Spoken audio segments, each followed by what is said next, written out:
Good day, everybody, and welcome to another edition of the Military and Foreign Affairs Network. I am your host, the voice of reason. Today, we are continuing our ongoing coverage of the war between the Russian Federation and Ukraine. And over the past 24 hours, we have received reports that Russian Kinzhal hypersonic missiles have struck targets inside of the capital, Kiev. At the same time, the government in Kiev is being very mum on what was struck. They're not even reporting on the possibility of civilian casualties, which leads us to suspect a very sensitive target was struck inside of Kiev. Very little information is released other than that material from an alleged explosion fell on a quote-unquote children's hospital. The Kiev city government is reporting several explosions in Kiev, but they will not say where those explosions took place. And again, we believe that the Russians have targeted rather sensitive targets inside of that city. Even if the Russians had hit a sensitive target resulting in the deaths of 100 Ukrainian military personnel, the Ukrainians would not report on that incident. They release nothing. Zero, zilch. And in fact, you can get yourself in some very hot water if you report on that inside of Ukraine. So that's that transparent democracy in action inside of Ukraine. In the area, in the theater of operations, the Russians have launched a very large, sizable offensive operation. Let's get rid of some of this stuff. Within the vicinity of Kupiansk, both to the south and to the north of Kupiansk. We estimate that running from Kupiansk south towards Seversk, there is a Russian corps-size element of approximately 100 to 120,000 Russian troops, more than 900 tanks, well over 1,000 armored fighting vehicles, and hundreds of multiple launch rocket systems and artillery being used by the Russians in this ongoing offensive within the vicinity of Kupiansk. What's interesting is we believe that the Ukrainians believed that the Russians were going to launch some sort of counteroffensive in the south towards Zaporizhia.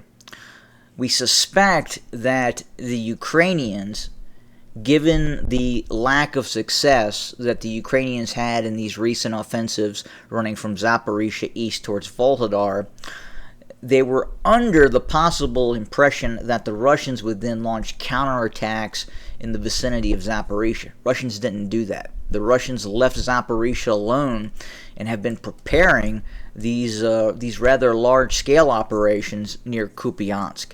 And we know that the Ukrainians were holding reserves back in the south within the vicinity of Zaporizhia in preparation for a possible renewed Russian offensive, renewed counteroffensive after the Ukrainians were defeated within zone near Zaporizhia. And we've talked about that before. We've talked about the casualties, the massive amounts of casualties that the Ukrainians have sustained in the area of Zaporizhia.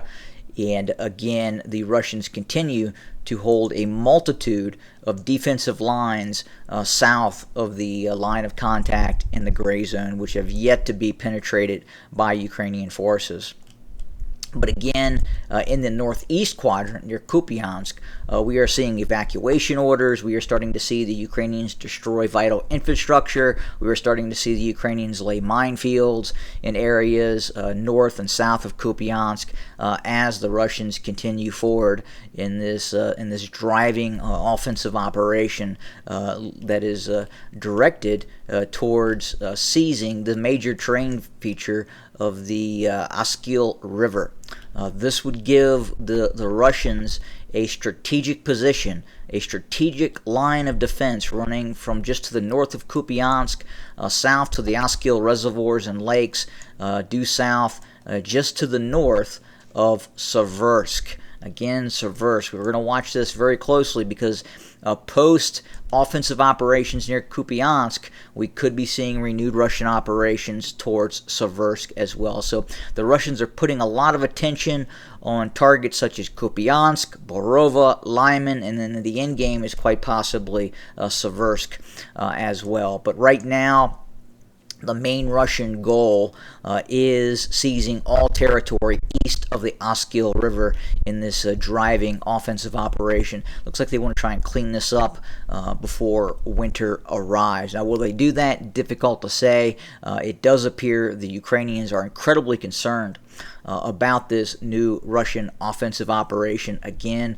with the destruction of bridges, we are seeing the destruction or the laying of minefields by the Ukrainians and the evacuation of its populace in these areas, especially in Kupiansk. So again, that's kind of where we're set. We're trying to ascertain what targets were hit by the Russian Dagger missiles. We're also watching the offensive in Kupiansk very, very closely as well.